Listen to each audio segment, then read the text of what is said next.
know how they say, they ask that perennial question, if a tree falls in the forest, does it make a sound? Well, I have to tell you that, you know, if I hadn't been here at the time, you know, I wouldn't have heard the sound that this particular sunflower made as it fell.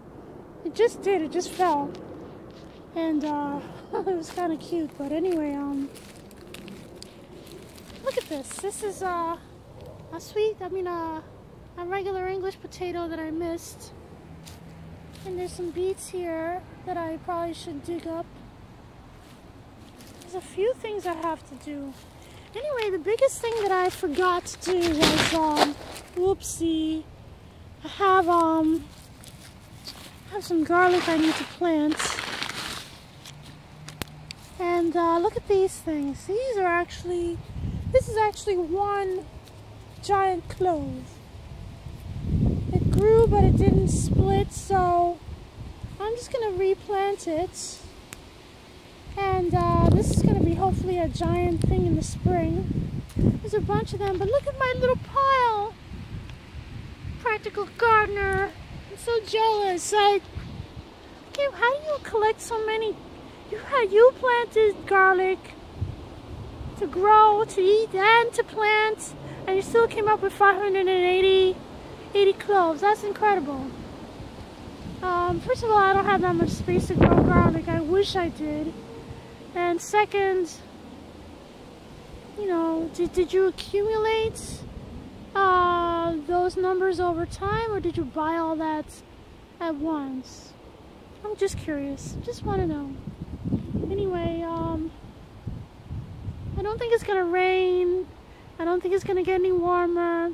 So I'm gonna try and hurry up and get this thing done before it gets too much later and I actually do start to catch a chill.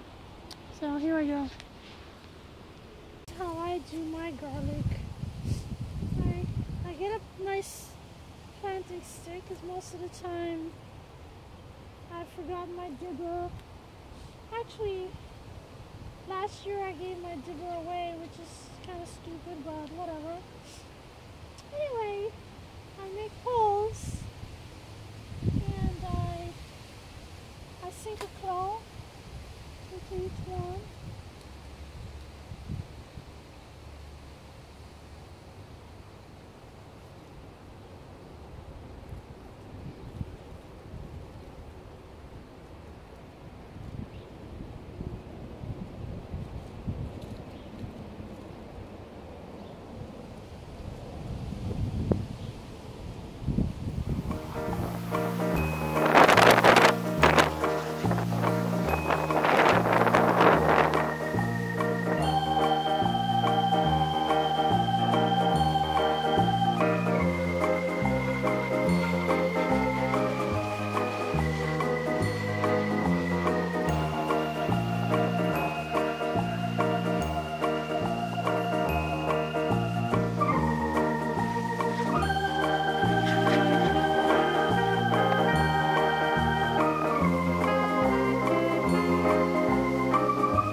Into each hole, and then I basically just cover up the hole,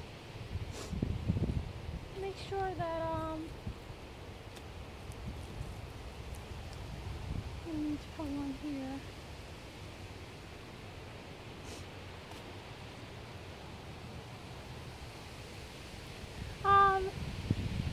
I was gonna say, you know, you ought to make sure that each clove is pointed upwards. Each clove has a little sprout end and a root end. You should make sure that the top is pointed up. But if it doesn't happen, it's not the end of the world.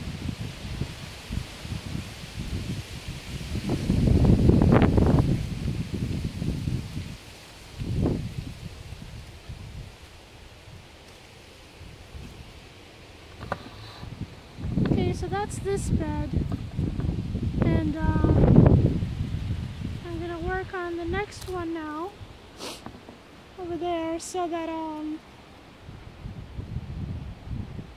can have two beds started, and anyway, we'll see how it goes. I'm gonna try to get more cloves of garlic, and hopefully get them planted before December. Sometime in November I will hopefully be able to get more so that I can cover more ground. Maybe I'll just plant it over there where the sweet potatoes used to be. I don't know.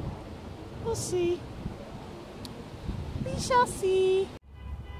So I was walking around and I discovered a few garlic heads, I guess. This used to be a garlic head that I guess I didn't find. It was undiscovered, and so now it's resprouted. And these are nice cloves too. So what I'm doing right now is I'm just replanting the garlic in a proper bed that I made over here, so that things don't get confused. I'm just basically doing the same thing.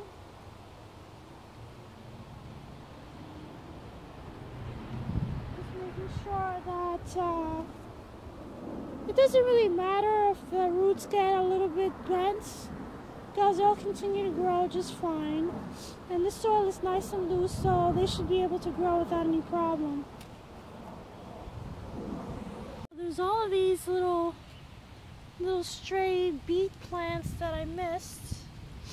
I think they're very small, so I'm not going to dig them up. There's another one, and there's that I'm pretty sure is bull's blood, and there's this one, and then there's this whole thing right here where I had them planted before. I think that, well, yeah, I've decided that I'm just going to leave them alone. Probably around Thanksgiving time I'll come back. And they may have grown a little bit by then, so, you know, but, or maybe I'll just leave them until next year so that they can make seed. That might be a good idea. Anyway. Oh yeah, you know what? I spied something that I want to take with me. Oh, there it goes. There's this little hidden squash. It looks kind of abused. Wait, let me see. I think I actually have some clippers in my pockets. No, I don't. Well, whew. It's kind of abused. I don't know why it's all cracked up like that. But, it's pretty nice, nevertheless. That'll make a nice soup. So there's all these little stray beets everywhere. There's one. Like I said, I'm just gonna leave them alone and harvest them closer to Thanksgiving time. I'm seeing something that I think that you might like. Diva Jones 03. This is actually supposed to be collard greens, but it's making like a head. It's a nice tight head too. It's very interesting. I don't even know what variety this is supposed to be. I'm pretty sure it's different kinds, because I believe that the year that I collected seed from these two, I had all kinds of stuff growing. There was kale, there was dinosaur kale, and what do you call it? Kohlrabi. Oh no, I'm tripping on a vine. Please don't hurt me. Anyway, so I'm not sure what kind of genetics are in there, but it's making a nice head. And this is totally, I don't know. I should probably pick it now because I'll probably come back and not find it. somebody will look at it and say, oh, that looks like a delicious cabbage, but it's not. It's collard greens. Anyway, I cannot believe how beautiful this day turned out after all. Yikes.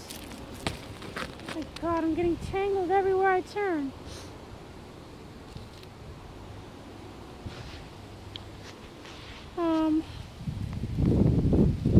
So, anyway, you know, there's good stories and bad stories that these plants are telling me. Some stories that I don't know. There was a groundhog that came through and ate us up. And other stories are like, hey, look, you forgot me. I'm still delicious. Don't you love me? So anyway, I don't know. I mean, I think that I'll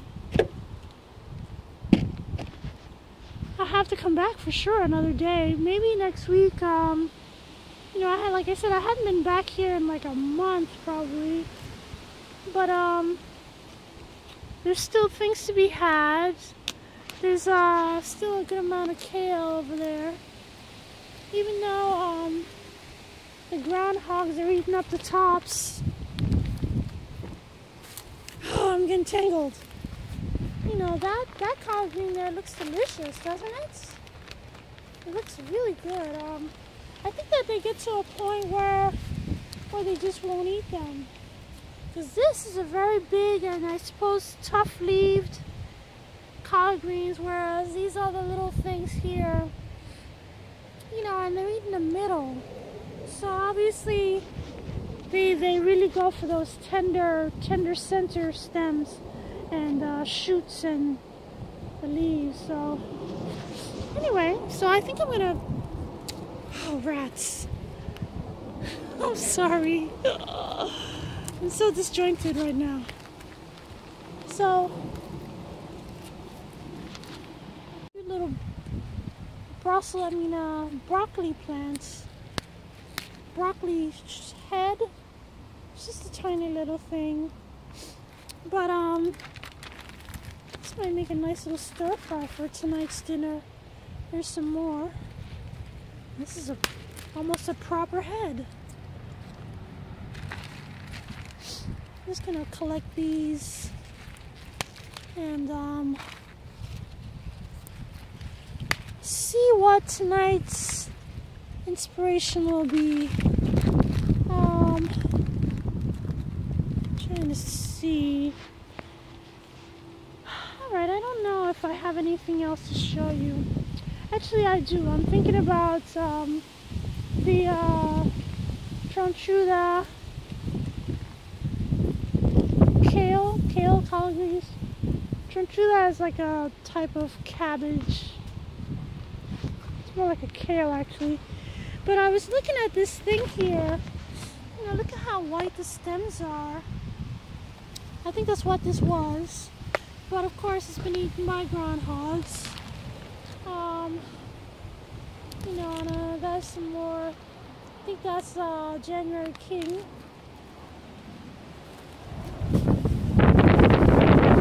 And whatever else was in there. There's some more brassicas.